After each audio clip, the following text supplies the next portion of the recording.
Transplantes de medula óssea interrompidos, a consequência mais grave de um problema que já leva meses nos elevadores do Instituto Português de Oncologia de Lisboa. Os constrangimentos são muitos para doentes, profissionais e visitantes. Vai agora direto ao assunto Fernando Leal da Costa, médico no IPO de Lisboa, diretor do Departamento de Hematologia e antigo Ministro da Saúde de Pedro Passos Coelho. Muito bem-vindo. Obrigada por ter aceitado o nosso convite. Muito obrigado. Boa tarde. Pode descrever-nos, Fernando Leal da Costa, com mais pormenor a situação vivida no IPO neste momento e os constrangimentos que acarreta? O que posso descrever, que é aquilo que me incomoda particularmente, é a situação de avaria no elevador do edifício onde temos a unidade de transplantação, que aparentemente tem uma avaria que terá sido detectada pela firma que faz a manutenção desse elevador e que, entretanto, tarda em arranjar uma solução para essa avaria. E, portanto, esta situação, do nosso ponto de vista, tem que ser resolvida pela firma responsável. Como sabe, os contratos de elevador são contratos de consignação, em que, para todos os efeitos, a firma responsável tem que tomar conta do elevador como se fosse seu, e pelos vistos, tarde e a más horas, terão descoberto um problema que, manifestamente, eu não acredito que não possa ser reparado, e estão claramente a engonhar a solução, eventualmente, se calhar, até a empurrar-nos para a necessidade de comprar um elevador novo, que eu não sei se é verdade ou se é mentira, porque, como imagina, eu não tenho conhecimento sobre esta matéria. Agora, o que me parece... Mas assistiu é que não se pode... Sim. O que eu estou a dizer é que não se pode tratar um elevador de um hospital com, enfim, a mesma atitude que se tem relativamente a um elevador, enfim, num outro contexto qualquer que não este. E, portanto, aquilo que nós queremos é que rapidamente quem é responsável, e neste caso a firma em causa, faça as reparações que têm que ser feitas com a maior brevidade possível para que nós podermos continuar, enfim, a trabalhar como sempre trabalhamos, e agora encontramos soluções alternativas, com certeza, onde resolver os problemas, mas não me parece muito aceitável que, tarde e a más horas, como eu disse, se descubra, enfim, eventualmente uma avaria, se manda encerrar um elevador e o resto, olha, pronto, depois logo se vê um dia. Quer dizer, isso não é de todo aceitável do nosso ponto de vista. Já vamos falar dessas alternativas, mas assistiu ou teve conhecimento de alguma interrupção de procedimentos clínicos por causa desta situação? Bem, no meu caso eu tive que estar durante uma semana, a aguardar a solução do problema. Entretanto encontrei, como era a minha obrigação, encontrei soluções fora do IPO, enfim, fui recorrer a colegas de outras unidades que também estão perfeitamente saturados. Nós temos um problema gravíssimo de falta de espaço para transplantação, enfim, de sangue de medula em Portugal, e com esse consigo de alguma forma colmatar no imediato, e como lhe disse, vamos ter que reativar se não nos derem solução. Enfim, já estamos preparados para reativar a unidade que tínhamos anteriormente e continuaremos a operar, pois enfim, vai ter que ser, não há outro remédio, mas continuo a dizer que esta solução, se tivesse sido atempadamente tratada pelas pessoas que são responsáveis do elevador, provavelmente isto não teria que acontecer. Em novembro era notícia que 8 elevadores iam ser substituídos, sendo que os trabalhos de requalificação já vinham desde abril, portanto 9 meses. Há alguma explicação do Conselho de Administração para esta demora? Bom, eu não tenho falado com o Conselho de Administração, como imagina, sobre todos os outros elevadores. Agora, o que me parece claro deste ponto de vista, e eu, enfim, o elevador que me preocupa é aquele que de alguma forma alimenta a minha unidade. Aquilo que me preocupa é que sou levado a concluir que, apesar de o Estado, neste caso, fazer investimentos vultuosos, por alguma razão que eu não compreendo, esta questão da substituição e manutenção de elevadores tem uma particular dificuldade que não imaginava e, portanto, estamos, enfim, agora confrontados com ela. De alguma forma, confesso que foi um pouco uma surpresa para mim. Julgaria eu que seria relativamente fácil fazer a reparação e, mesmo que um dia o elevador tenha que ser substituído, pois com certeza que se pode lá fazer alguma reparação, ainda que temporária, e depois, entretanto, enfim, far-se-á a substituição no momento próprio. Mas é como diz, há de facto muitas vezes nestas estruturas públicas, por parte, enfim, dos fornecedores, uma, enfim, não diria menor consideração, mas de alguma forma é a ideia com que fica quando há, enfim, enormes atrasos que porventura deveriam ser colmatados, sendo que estruturas como hospitais deviam ser absolutamente prioritárias por parte de quem fornece os equipamentos. E, enfim, de alguma maneira isso não terá acontecido, não terá acontecido, relativamente a alguns elevadores que, enfim, estão a ser substituídos a pouco e pouco, mas é como lhe digo, como utilizador eu preferiria uma atitude diferente por parte dos fornecedores. Não tenho, enfim, nenhuma razão para supor de que este atraso seja devido à administração, que, como também imagina, não constrói nem repara elevadores. Mas sabe se tem havido articulação com o Ministério da Saúde? São casos em que, nestas questões, costuma haver articulação com o Ministério da Saúde? Porque acaba por ser um caso muito grave, aparentemente parece fácil de resolver, mas é um caso muito grave.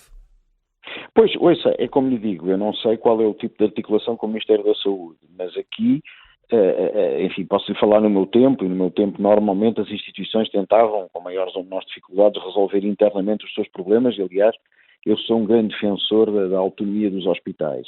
Agora, há uma coisa que, do meu ponto de vista, é certa.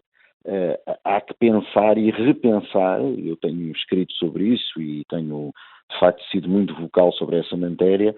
Há que pensar e repensar aquilo que deveria ser uma estrutura de apoio técnico a todos as estruturas de saúde, de maneira a garantir, a exemplo do que acontece, por exemplo, em hospitais que estão em regime PPP, com construção PPP, de forma a garantir de que, enfim, nunca há falha nenhuma, porque o contrato está construído ou está constituído garante que em qualquer momento toda e qualquer coisa tem que ser imediatamente reparada.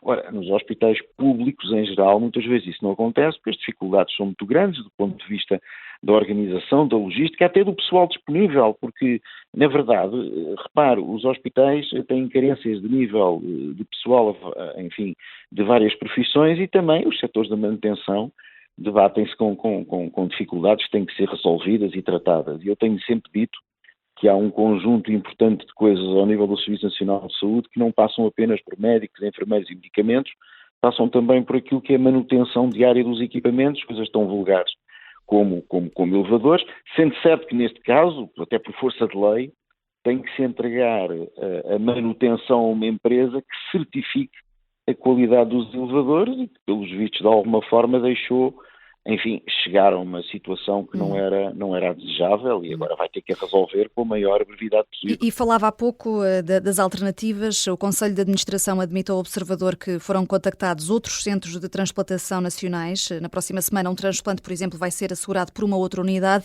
É a primeira vez que isto acontece nestes meses ou não? Há pouco falava aí de uma situação que lhe dizia diretamente respeito até. Sim, repare, eu tenho advogado e nós, enfim, de alguma forma, os diretores das unidades de transplantação, nós somos poucos, estão neste momento muito empenhados em fazer chegar ao Ministério da Saúde a necessidade de nos organizarmos melhor, todos nós, numa estrutura polivalente de resposta em rede para transplantação de sangue e medula. Isso não tem acontecido, acabamos muitas vezes por resolver os problemas na base do contacto pessoal, porque nos conhecemos todos uns aos outros. E foi nessa base que eu fiz aquilo que também já fizeram comigo, que é quando há uma necessidade urgente, um doente tem que ser tratado, enfim, de alguma forma lanço um apelo às unidades que têm disponibilidade e as unidades que têm disponibilidade respondem dentro das suas disponibilidades que, convirá a repetir, são escassas. Em última análise, o Estado português está preparado para fazer o que este IPO já fez, em outras circunstâncias, contratar os mesmos cuidados no estrangeiro, com todas as dificuldades que isso acarreta para as pessoas e necessariamente com muito mais caro do que fazer em Portugal. Enfim, temos que reconhecer que é assim, mas quando é assim é feito. O IPO ainda há bem pouco tempo, por questões que tinham que ver também com uma necessidade específica de um tratamento que não poderíamos temporariamente fazer aqui, foram enviados doentes para fora, pois com certeza. Mas essa ideia já chegou à Ministra da Saúde? Queria só esclarecer esse ponto, se entretanto já tem algum feedback da Ministra para essa rede de transplantação mais a sério. O Sr. Ministro da Saúde sabe o meu pensamento sobre esta matéria, já tivemos a ocasião de falar informalmente e eu espero rapidamente, com uma maior formalidade, fazer-lhe chegar um documento que foi preparado pelos diretores das unidades no sentido de alguma forma, procurar, com a ajuda do IPST, portanto, Instituto Português de Sangue e Transplantação, uma organização em rede, de alguma forma semelhante àquela que já existe para outros transplantes de órgão, e acho que isso pode, de alguma forma, beneficiar os doentes, enfim, o que não dispensa que vai ser preciso criar maior capacidade, nomeadamente parece-me claro que brevemente vamos precisar ter pelo menos mais uma ou duas unidades especializadas especificamente em transplantação pediátrica. Isso vai ser uma uma necessidade absoluta. Uhum. Temos aqui só mais algumas perguntas, peço-lhe respostas breves. Na demissão de Gandra de Almeida do cargo de diretor executivo do SNS, a Ministra da Saúde admitiu que conhecia o relatório que apontava a acumulação de cargos, lembrou que a CRESAP deu parecer positivo. Pode escudar-se, Ana Paula Martins, neste parecer? Eu penso que não, enfim, seguramente não, e penso que a Sra. Ministra da Saúde não se está a escudar no parecer. A Sra. Ministra da Saúde o que está a dizer é que acreditou naquilo que o Dr. Gandra de Almeida disse.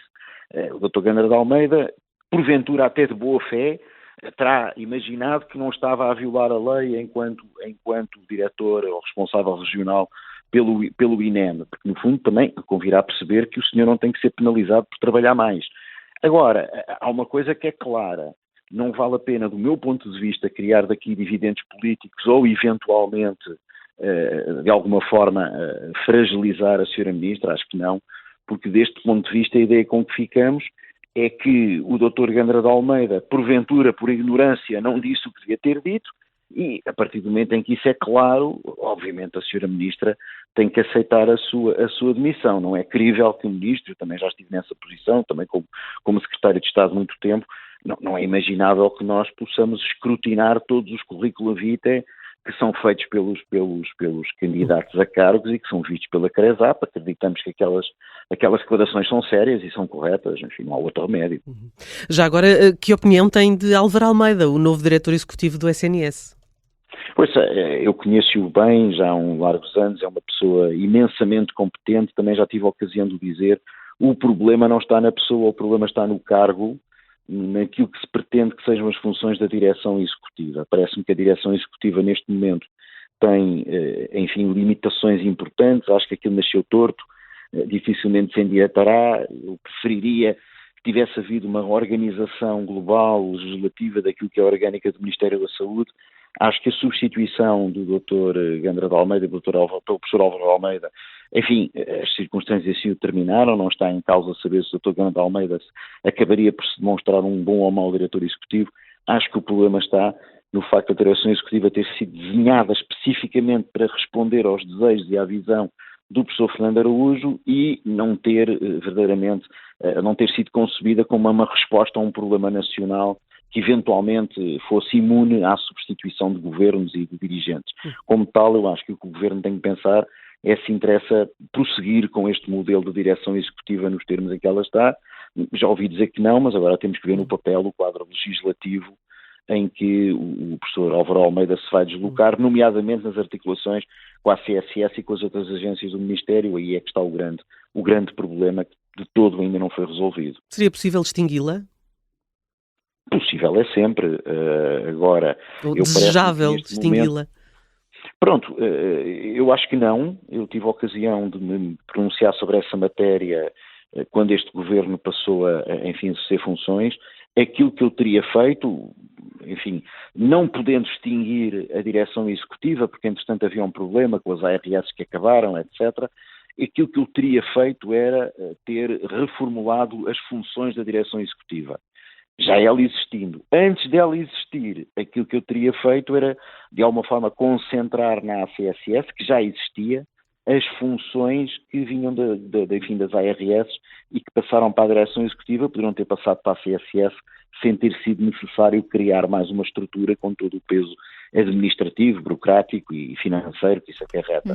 Mas, enfim, foi a decisão que se tomou.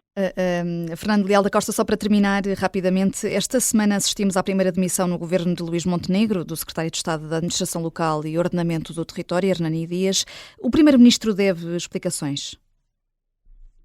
Bom, o Sr. Primeiro-Ministro com certeza que deve explicações na medida em que, sendo ele o responsável pelas escolhas dos seus governantes, e neste caso concreto não se trata daquilo que se prende com a apresentação de um currículo vitae que ele necessariamente não teve a ocasião de escrutinar, aquilo que está em cima da mesa é um comportamento que aparentemente terá sido menos ético e que levantaria um potencial de conflitos de interesses.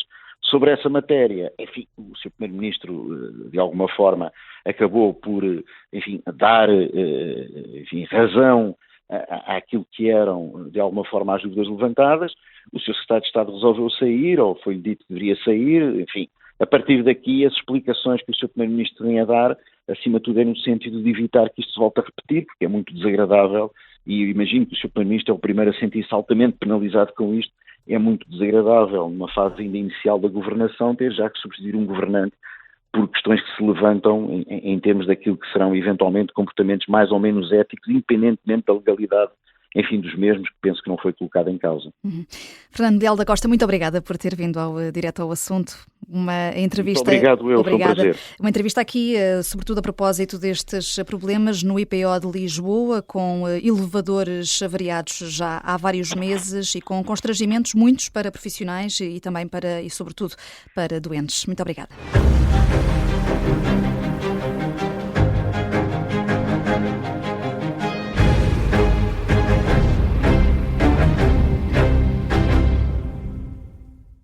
Se gostar deste podcast, pode seguir, dar 5 estrelas e comentar o episódio na Apple Podcasts ou no Spotify. Pode também subscrever e gostar no YouTube. Assim recebe uma notificação sempre que houver um novo episódio.